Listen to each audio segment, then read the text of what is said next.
오늘은 자비로운 하나님과 인간의 협력 185페이지 위 상단 부분부터 한번 살펴보겠습니다. 지난 시간에 이어서 예수님께서는 홀로 계신 것을 포기하셨다. 이미 베드로 장모와 여러 채를 아는 사람을 나서줬는데도 그리고 나서 이제 예수님은 한적한 곳으로 가서 기도를 하셨습니다.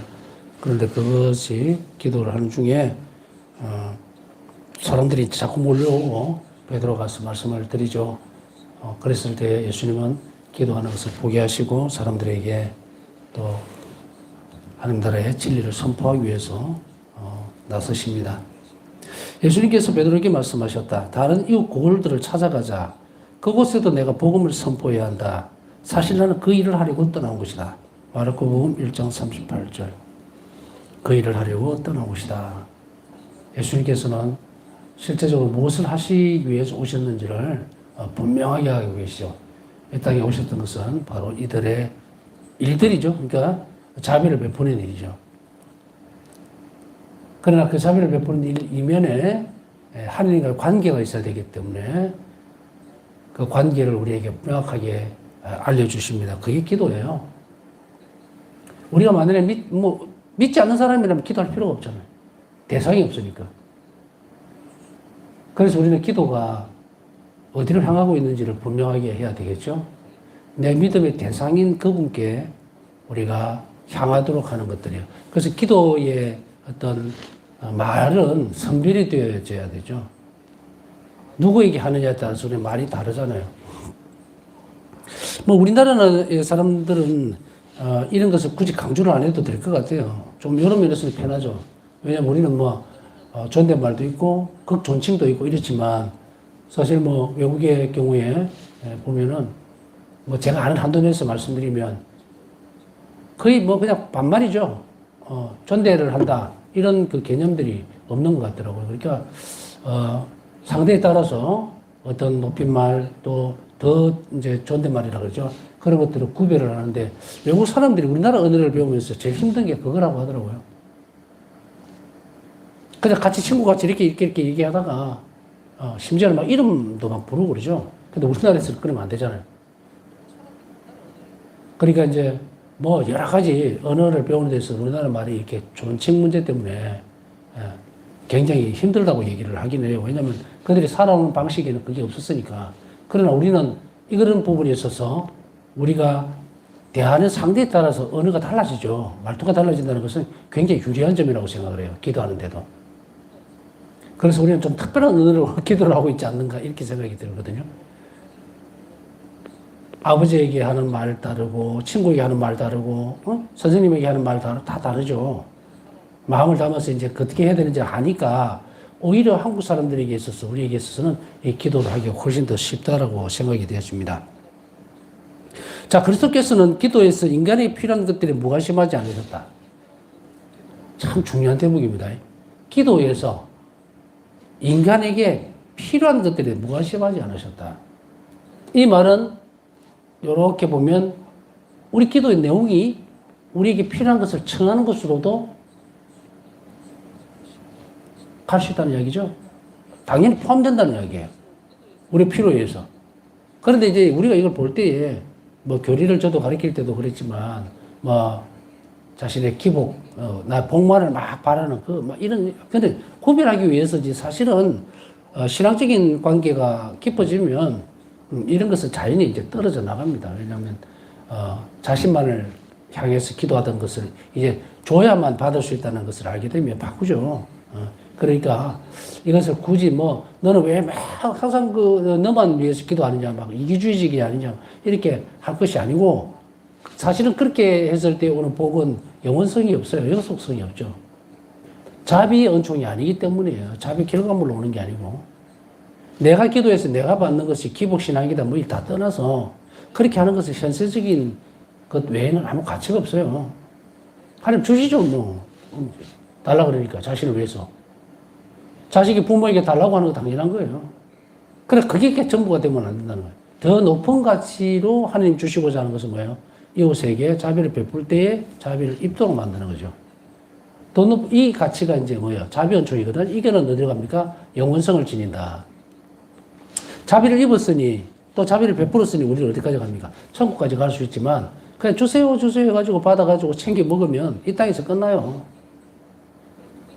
내가 주고 내가 받았으니, 뭐 더 하나님 주실 게 뭐 있어요? 아무것도 없는데. 그런 의미에서 보면 바로 필요한 것들에 무관심하지 않으셨다라는 이것이 무엇을 뜻하는 이야기, 일용할 양식을 주십시오 라고 했을 때 당연하다. 그래서 예수님은 우리가 이것을 피해가지 않도록 합니다. 이거 피해갈 수가 없어요. 하나님께서 허락해 주지 않는다면 우리가 하루에 양식을 먹을 수 없죠. 성경에서 분명히 드러나는 게 그 부분이 일용할 양식. 또한 그분은 홀로 기도하셨지만 그분의 기도는 거의 즉시 구체적인 활동으로 바뀌었다. 이것은 184페이지 보면요. 중간 부분에 우리가 지나갔지만 가파나움에서의 사건은 그분 기도의 또 다른 모습을 보여줍니다. 또 다른 모습이 이거예요. 거의 즉시 구체적인 활동으로 바뀐다. 기도가 활동을 바뀐다는 이야기예요. 즉시로. 그래서 예수님은 한적한 곳에서 기도하고 계시다가도 뭡니까? 베드로 요청에 의해서 당신 그 일을 하러 오셨으니까 병자들을 찾아서 즉시로 떠나셨다. 완전히 기도에 몰두하셨던 그분은 이웃에게 선한 일을 행하시는 것으로 나가셨다. 자, 기도의 방향성이 나옵니다. 기도의 방향성. 기도의 방향성은 항상 어때요? 선한 쪽으로 나가야 된다.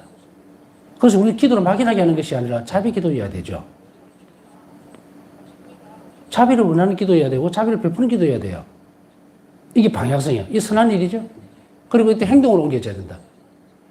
자비신심이나 자비신비에 대한 부분들은 추상적인 개념이 아니에요. 하나님 자비는 구체적이고 드러나야 됩니다. 그 두 가지 양면성을 지니는 거예요. 기도로서 하나님께 필요한 쪽을 청하기도 해야 되지만 또 실제적으로 자비를 입을 수 있는 사람들, 대상이죠. 그들에게 자비를 베푸는 활동적인 것으로 옮겨가야 된다는 이야기입니다. 그래서 기도에 몰두하셨던, 그렇게 기도만 하고 아무 일도 하지 않겠다라고 하는 것은 말이 안 되는 이야기라는 거예요. 나는 열심히 기도하지만 나 그 시간 난 기도할 거야 라고 했을 때에 그 기도의 내용을 모른다는 이야기예요. 그러나 좀 특출한 경우는 있어요. 모든 것이 다 그런 것은 아니고 봉쇄수도원이나 관상수도원이나 이런 데서 들어갔을 때 봤을 때에 특별하게 기도로서 세상을 위해서 떠받치고 있는 교회를 떠받치고 세상을 위해서 탄원하는 그런 영혼들이 있어요. 봉헌대에 정하는 수도자들이죠. 그런 경우는 예외적인 거예요. 일 자체가 왜? 이렇게 되기 위해서는 본인 스스로가 영적적으로 봉헌이 돼야 돼요. 이렇게 되면 분리가 안 돼요. 그냥 기도 자체가 활동이 되어버린다는 거예요. 그렇지만 그 이외에 일반적인 사람들은 이것이 안 되는 해당 현상이 없다. 그러니까 열심히 기도해야 되지만 또 뭐예요? 현실적이고 또 세상 속에서는 활동으로 드러나야 된다. 이게 구별이 되어지는 점이에요. 여기에서 그분의 기도는 성부에 대한 사랑의 활동이 된다. 예수님께서는 친히 당신 자신에 대해 말씀하셨다. 그분의 기도는 성부에 대한 사랑의 활동입니다. 기도를 하신다는 것은 성부께서 당신을 통해서 활동하시도록 만들어 놓는 거예요. 왜냐하면 기도는 앞에 대목하고 같은 거예요. 이웃에게 선한 일로 가도록 만들죠. 그러니 기도가 먼저 선행이 된다는 것은 기도와 활동은 떨어져 줄 수 없는 거죠. 그러니까 그 기도는 바로 성부께서 활동하시는 것으로 귀결되어진다. 그래서 그 기도가 이제 현실적으로 드러나니까. 그래서 일과 기도는 따로 떼놓을 수 있는 부분이 아니기 때문에 예수님께서 하셨던 이 부분들을 바로 그분의 기도가 바로 성부에 대한 사랑의 활동이 됩니다. 왜냐하면 예수님의 기도는 당신을 위해서 하는 것은 아무것도 없었어요. 성부께 계속 탄원하고 자비를 베풀어 주시라고 청하는 거죠. 그렇기 때문에 이건 성자의 활동이 아니라 성부의 활동이에요. 그래서 예수님은 계속해서 무슨 말씀하시냐. 나는 내 뜻을 이루러 온 것이 아니다. 아버지의 뜻을 이루러 왔다. 내가 하는 모든 것은 내 마음대로 하는 것이 아니다. 놀라운 일이죠. 내 마음대로 하는 것이 아니다. 그러면 예수님의 기도는 뭡니까? 성자로서 사람으로서 성부께 드려야 되는 인간의 본연의 모습을 그대로 드러내시니 성부께서 원하신 것들을 그대로 하니 이게 아버지의 활동인 거죠. 뭐 더 이상 설명 안 해도 여러분들 충분히 알아들었으리라고 생각합니다.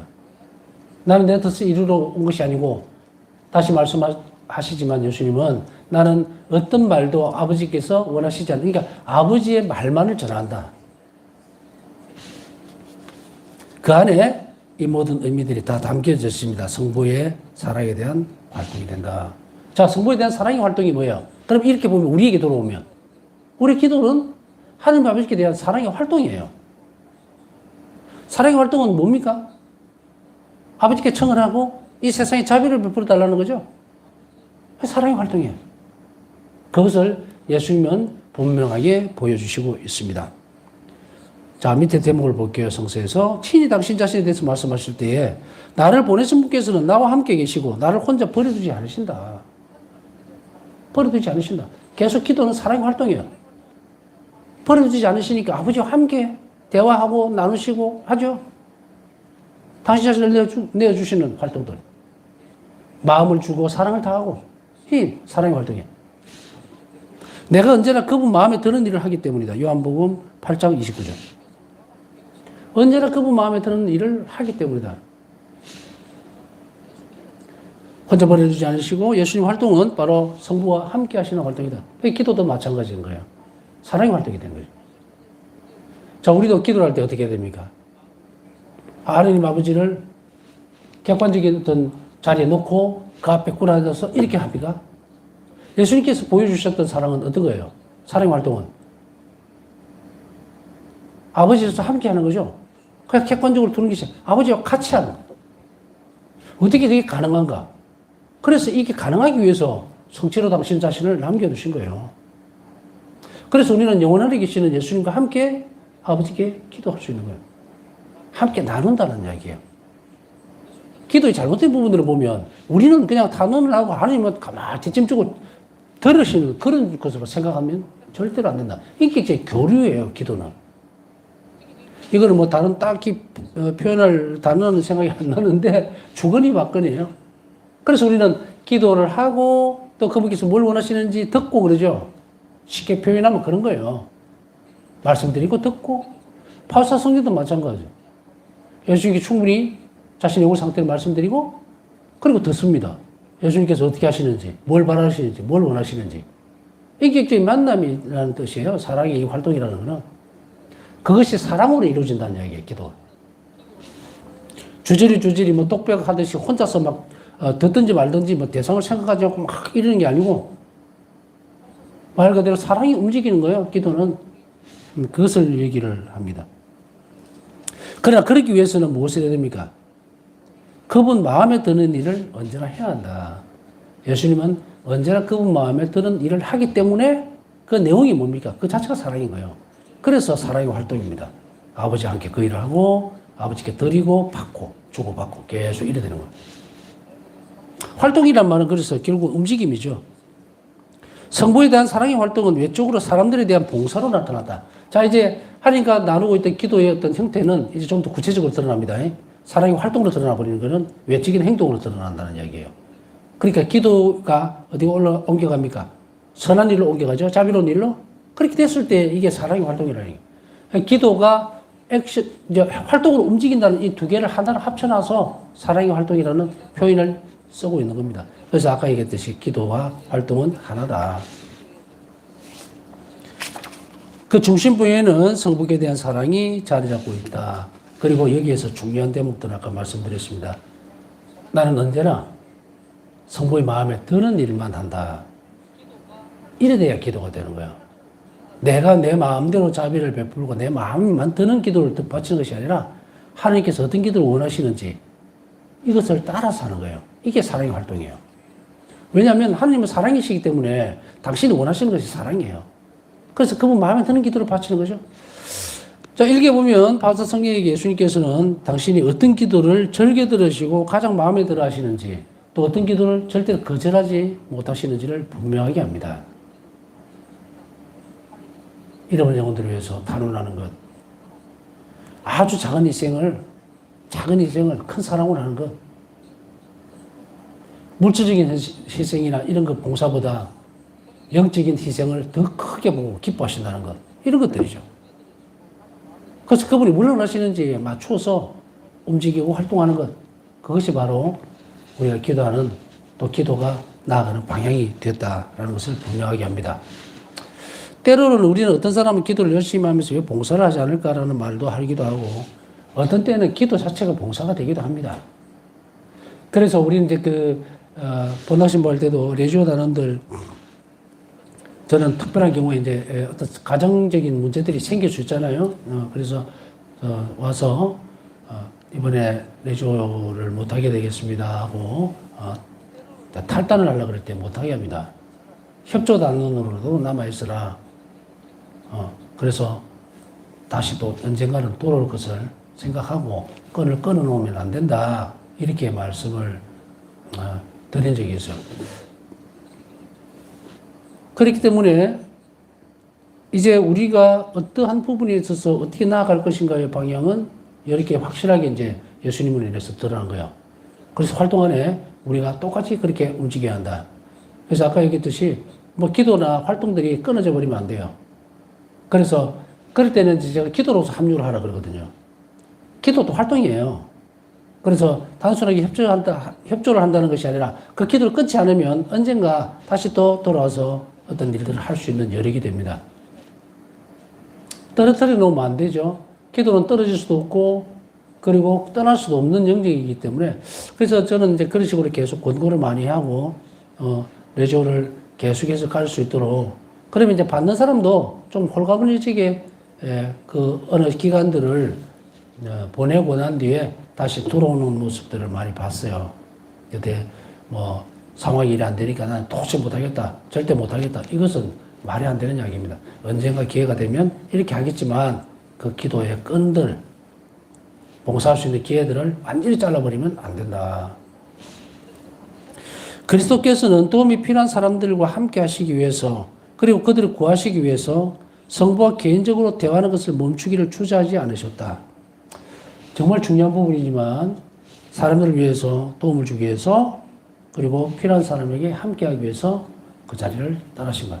난 기도하니까, 난 기도할 시간이야. 그러니까 난 모르겠어. 기도 끝나고 봐. 이거는 안 된다는 얘기가 될 수도 있죠. 기도보다 중요한 것이 뭐예요? 사실은 기도보다 중요하다는 표현보다는 선을 위해서, 활동을 위해서, 그죠?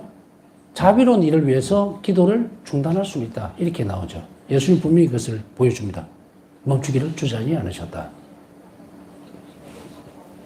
하나님은 이런 활동적인 부분들, 그러니까 이게 우리가 뭔가 상황에 따라서 다 다르기는 하지만, 그러나 핵심적인 거는 이거다는 거예요. 좀 구체적이고 또 어떤 상황적으로 가져가다 보면 여러 가지 변수가 생길 수는 있겠지만, 그러나 적어도 가장 핵심적인 것이고 한 것은 바로 이거다. 이걸 중심으로 해서 움직여야 된다는 거예요. 그래서 기도보다 활동이 먼저다. 뭐 그런 순서를 따지는 게 아니에요. 기도를 하는 목적이 뭐냐는 기도. 기도를 하는 목적은 하나님께서 원하시는 것을 해야 되는데, 그러기 위해서 기도하는 거예요. 근데 그렇게 하면서도 하나님 정말 원하는 것을 하지 않는다면 잘못된 기도겠죠, 그죠? 그러니까 기도는 사랑의 활동이라고 그랬잖아요. 아버지께서 뭘 나에게 원하시는지를 더 주면하게 듣고 그게 순응하기 위해서, 순명하기 위해서 하는 것이 기도인데, 활동이 드러났으면 즉시 움직여야죠. 이제 그렇게 하시면 돼요. 따라서 그분의 기도는 첫째 성부의 대화이자, 아까 말씀드렸습니다. 사랑의 활동이라고. 사랑의 활동은 움직임이잖아요. 그게 대화다. 또한 다른 한편으로는 다른 이들을 위한 활동으로 이 두 측면이 서로 스며들어 기도 생활, 이 생활의 기도로 바뀌었다. 기도 생활이 생활의 기도로 바뀌었다. 참 멋진 표현입니다. 기도 생활이 생활의 기도로 바뀌었다. 파우스트 성경에서 보면 기도 생활이 어떻게 됩니까? 나중에 관상으로 넘어갈 때에 자리에 연연해 하거나 상황에 매이는 것이 아니라 어떻게 됩니까? 일상생활 속에서의 하나님 자비예요. 그걸 관상하라는 거예요. 넓어지죠. 범위가 엄청 넓어져 버립니다. 또 엄청 넓어지면서 제약을 받지 않고 활동적이 되죠. 그게 뭐예요? 관상생활이라는 게. 관상기도죠. 기도는 생활이에요. 이 말이죠. 그래서 기도 생활이 어때다? 생활의 기도로 바뀌다. 예, 밖에서 모든 것들이 다 이루어질 수 있도록. 이러한 기도의 가장 심오한 모습은 세상 구원을 위해 갈바리산 십자가에서 당신의 생명을 놓으신 그분의 희생이다. 기도의 가장 기도가 어디로 이끌어갔는지 알죠? 세상에 자비를 베풀기 위한 십자가에서의 예수님의 죽음이 그 희생이 정점이다.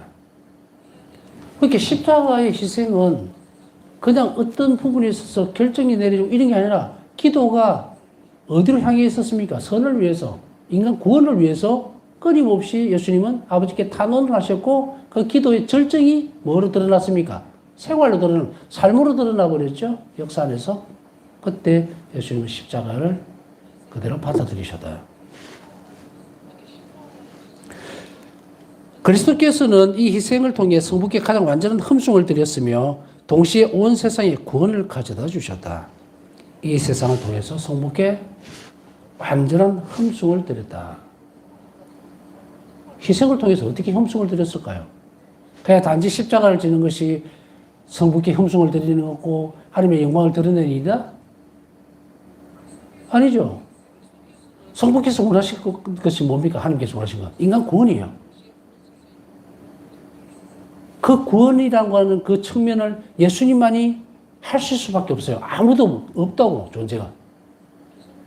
그러니 그분이 하나님께서 원하셨던 부분, 인간 구원을 위해서 완전한 순명을 요구하는, 목숨을 내놓는 마지막 끈까지 끊어버려야 되는 거예요. 온전하게 내어드리는 희생, 이건 어디와 반대가 됩니까? 원죄 때에 한 자비를 꺾어버렸죠. 불순명이죠. 그거를 반대로 끌고 와야 되죠. 완전한 순명을 드림으로 인해서 아버지 뜻이 이루어지는 그 순간 하나님은 영광을 받으시고 완전하게 흠숭을 받으신다.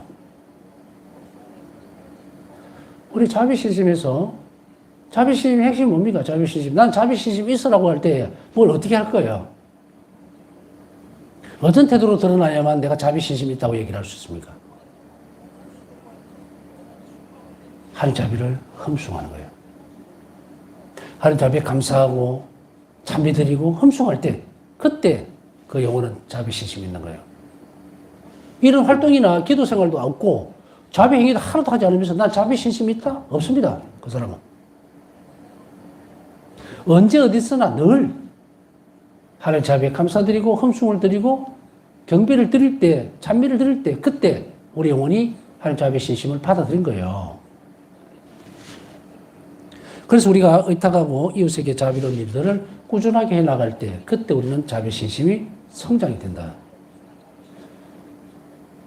이런 측면에서 보면 우리가 자비 기도를만 배우고 이제 하고 자비 상고 모시고 오세시기도 한다고 해서 되는 일이 아니죠. 하나님 자비를 인정하긴 해도 신심이 자라지는 않습니다. 그런 것으로 인해서. 하나님께 의탁하고 이웃에게 자비로운 일을 끊임없이 우리 일상생활에서 해나가고 하나님 자비의 신비를 깊이 있게 묵상하고 관상해 나갈 때 일상생활 속에서 그때 자비 신심이 자라는 거예요. 있다라고 얘기할 수 있지 그 이전의 상태에서는 자비 신심이 아니고 하나님 자비를 좋아서 이렇게 하는 거예요. 의탁도 하지 않고 이웃에게 자비로운 태도를 키워나가지도 않으면서 자비 신심이 있다? 자비 신심은 깊어지는 거잖아요.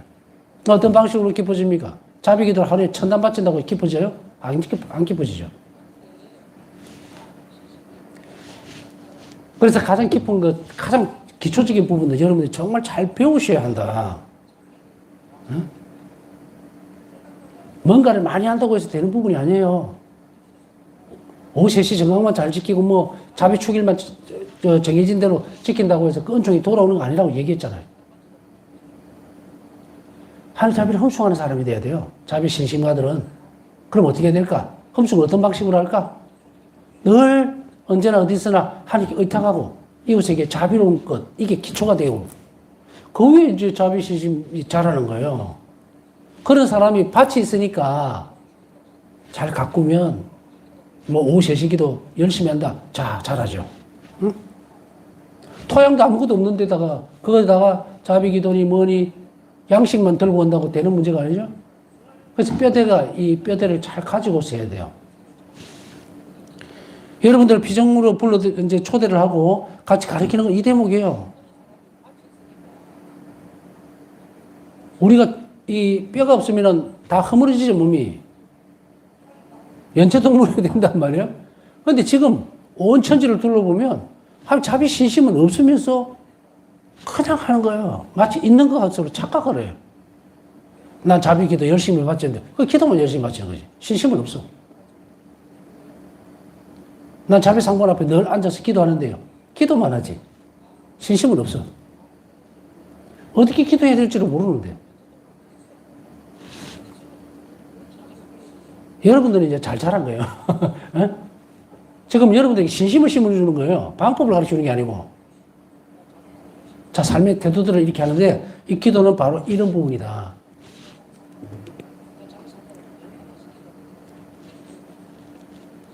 그리스도께서는 우리에게 하나님과 만남이자 대화인 기도의 모범이 되신다.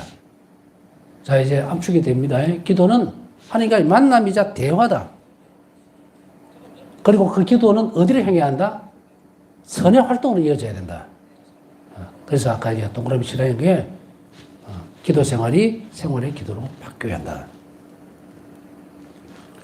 친히 당신의 모범으로서 그리스도께서는 우리가 외적으로 따로 떨어져 기도하는 습관과 첫 번째로, 두 번째로는 내적으로 성령의 영감에 마음을 여는 기도의 습관을 형성하라고 격려하신다. 자, 따로 떨어져서 기도한다. 이 부분을 약간 옮겨온 게 제가 기도 생활을 첫 출발할 때 무엇부터 하라 그랬습니까? 개인적으로 기도하는 시간을 정해라 그랬죠. 여기 이 부분이에요. 홀로 떨어져서 기도하는 것은 그리스도의 모범을 따라가는 거예요. 그래서 어떤 분들에게 있어서는 좁은 집에 사는 그 경우도 있고 또 어떤 데는 뭐 상황이 다 다릅니다. 그죠? 이렇게. 어떤 사람들은 또 한 집에 있다 보니까 한쪽에서는 뭐 같은 신자들이고 같이 기도하는 그런 가정이면 잘 모르지만 그렇지 않는 가정이 많을 때에 한쪽에서는 막 TV 틀어놓고 시끄럽고 이제 이런데 방은 없고 그럴 때는 어떻게 될 건가 할 때 그냥 혼자 나름의 시간을 잘 조절해서 하면 됩니다. 그러나 여기서 또 하나는 그리스도의 권고예요. 이 아주 중요한 핵심이 하나 또 들어가 있어요. 그게 뭡니까? 바울사 성경에 말씀하셨듯이 하루에 1시간 혹은 짧게 30분이라는 말은 제 말이에요. 적어도 하루에 1시간 정도는 혼자만의 기도 시간을 갖춰야 된다. 왜냐하면 이것이 없이는 하나님 뜻을 알 수 없다. 그래서 어떤 사람에게 기도할 때, 기도 생활을 점검할 때 가장 먼저 그걸 물어봅니다. 혼자 기도하는 시간을 따로 정해놓은 것이 있습니까? 그럼 대부분 뭐냐면, 저 뭐 회사 출퇴근할 때, 혹은 운전할 때 기도를 한 30분 정도 하는 것 같아요. 그거 갖고 안 됩니다. 그런 식으로 기도 시간이 되어가면 수도자들도 마찬가지예요. 정해진 시간에 하지 않으면 거기 첫 번째 습관으로 자리를 잡지 않으면 한 뜻을 모르는데 어떻게 기도를 할 거예요?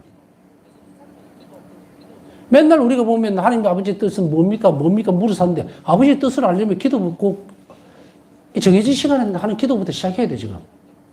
제일 좋은 거는 성체 앞에 가는 거예요. 성체 조배를 하는데도 멍 때리지 말고 그 시간이 어떤 시간인지를 분명히 할 때, 그 다음에 그걸로 끝나느냐 하면 그게 아니라 두 번째 얘기 또 들어오죠. 외적으로 떨어져서 기도하는 습관, 내적으로 성경의 영감에 마음을 여는 기도 습관을 형성하라고 얘기를 한다는 것은 우리에게 하라는 이야기예요. 그래서 아까 얘기했듯이 떨어져 나간다. 응? 따로 한적한 곳으로 간다. 물론 이런 것 때문에 피정도 하기도 하지만 일시적인 뭐 한 부분으로 끝나면 안 되고 꾸준하게 매일 해야 돼, 매일. 매일 해야 된다. 그 위에 튼튼한 집이 지어집니다.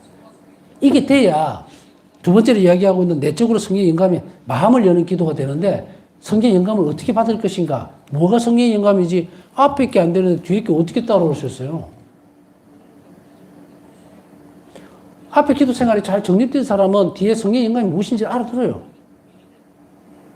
그런데 앞에 게 터져버린 사람, 없는 사람이 뒤에 무슨 막 성령께서 이렇게 하셨나 저렇게 하셨나는 건 다 자의식이에요, 자의식. 착각이라.